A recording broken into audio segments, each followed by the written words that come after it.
Now what's going on here is a little bit of action.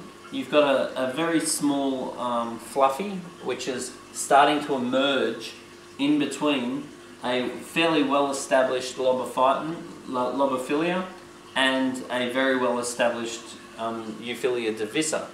Now the fluffy is clearly dominant over these two corals. These two corals have been doing very well in this position for an extremely long time, but now that this fluffy is emerging between the two, you can see some clear recession of the divisa where the fluffy is coming up, and that will continue until the fluffy ends up dominating that area. And on this side, the lobophilia is giving seems to be a lot stronger and seems to be resisting the attack of the fluffy, but it won't hold out. It's already showing signs that it's starting to weaken.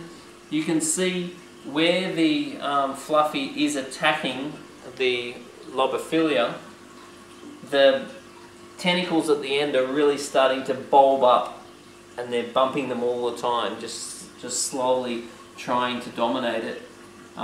You can see that quite clearly where the contact is and where those tentacles are really starting to enlarge.